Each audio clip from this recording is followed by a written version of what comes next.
Well, guys, I've never covered this before, but I think now is the time. I'm your boyfriend now, Nancy.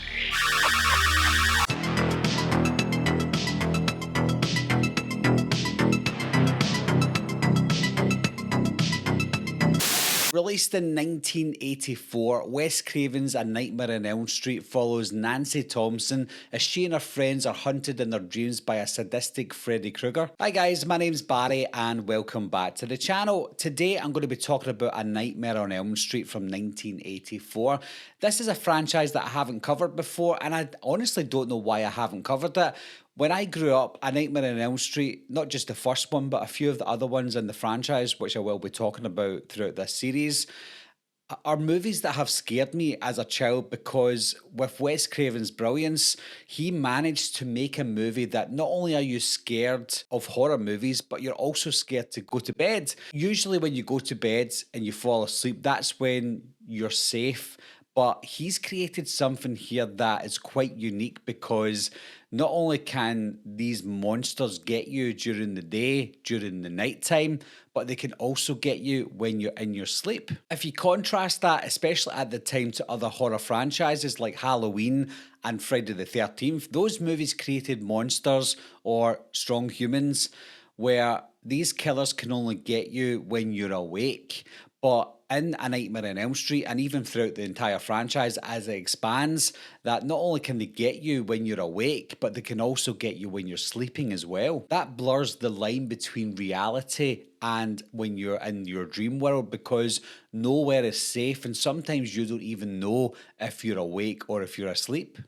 We're not safe awake or asleep. I can't remember the full story, but I'm sure it's a story back in the 70s or the 80s, the early 80s it would be, where Wes Craven read about these men from Laos, all these Laotian guys who came over to the US, and a lot of them died in their sleep and there's no explanation. At first they thought they brought a disease over from Laos and it was spreading to males, but it was only staying with the people from Laos that came over. I think maybe one or two women died. It was mostly men that died. So they couldn't really find an explanation to it. And when Wes Craven was reading about it, he thought, wow, that is strange. So he created a story, not based on that, but he used that story as inspiration behind A Nightmare on Elm Street, where you're not safe when you fall asleep. Let's look at the uniqueness of the villain in this movie, Freddy Krueger, because he does a lot of things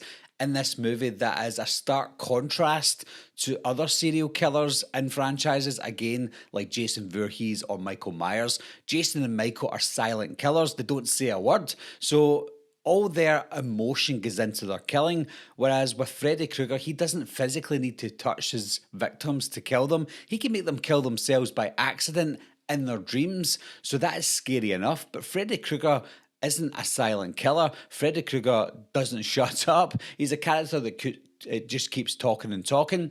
Yes, in A Nightmare on Elm Street, he's more serious in this one, which is what I like. I actually prefer Freddy Krueger as a serious villain and not one of the comical ones that we get later on in the franchise. But yes, he does talk a lot. He is quite comical at times. He is quite funny in the first movie, but they amp it up as the franchise goes on. In this one, though, he does talk a lot, but he's scary enough for you to be scared of him when you're awake and especially when you're asleep.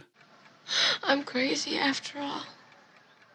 I love Freddy's design though, that look of the jumper, the red and the green stripes. That's not an accident, by the way. They didn't just think, let's just put a jumper or a sweater on Freddy Krueger and run with it. That red and green colouring is intentional because the red and green is it's an uneasy set of colours to put together. I wouldn't really wear green and red together.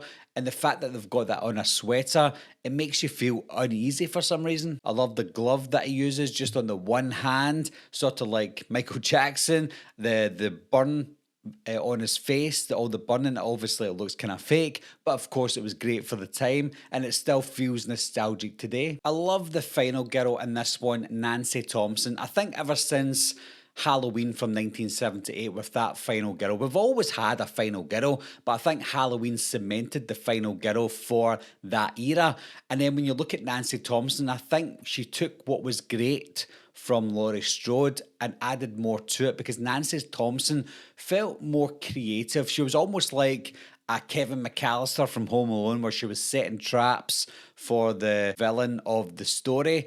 And she just all round felt like a better, more three-dimensional character. I think Helen Langenkamp is, of course, a better actress than Jamie Lee Curtis, especially at the time. So everything about Nancy Thompson I absolutely loved. For a movie from 1984, I think the CGI in the movie was actually pretty decent. Of course, it's dated now, but when you look at other movies from 1984, the CG in A Nightmare on Elm Street actually racks up pretty high, but it's not the CG that everyone's impressed with, it's the practical effects. When you look at the spinning room that they had for Tina's death, you look at Johnny Depp's character getting pulled into the bed, everything about that is so iconic. Of course, it's over the top because we're dealing with a dream world mixed with the real world as well. And I think that's where we can give props to Wes Craven, because he can go over the top because he's got that excuse. Whether it's an excuse or not, the practical effects were outstanding. When you look back on A Nightmare on Elm Street, you can look into it a little bit deeper if you want. I don't think there's a lot there,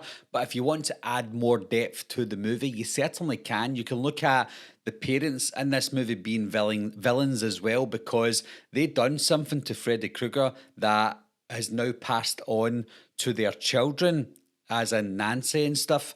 But because that's the case, then you've got that grief and that guilt of the parents that if any of their children die, the blame goes on the parents. I don't think it's an accident that Wes Craven set it in this quiet little suburban town, because it looks like an innocent place where the children are innocent kids, so that if anything bad happens to them, it's a big deal. But if anything bad happens to them in this sense, that the parents will feel totally guilty because they know that in this little safe town, this suburban area, that they're the real villains. I don't personally think you should feel sorry for Freddy Krueger because he was a bad man anyway. I think when you look at it overall from a distance, that it's not just Freddy Krueger you can blame for the deaths of the kids in this movie. You can also blame the parents. I love the ambiguous ending to this movie as well. You didn't really get ambiguous endings to movies, especially horror movies, back in the early 80s, especially ones as low budget as Wes Craven's A Nightmare on Elm Street. But I just love the whole ending where you question it yourself. Was that a dream? Or did Freddy stay in the real world? Did he die?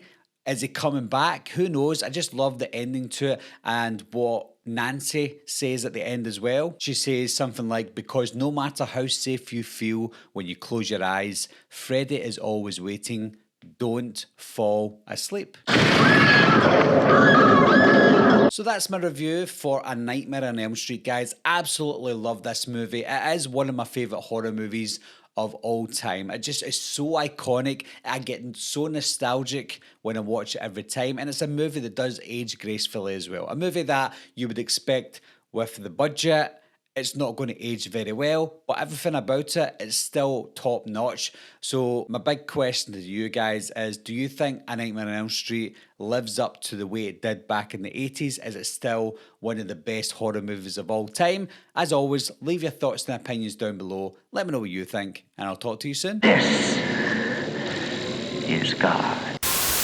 I'll be right back. What are you waiting for, huh? Coming to get you, Barbara. Ever played in the cat? Someone's in the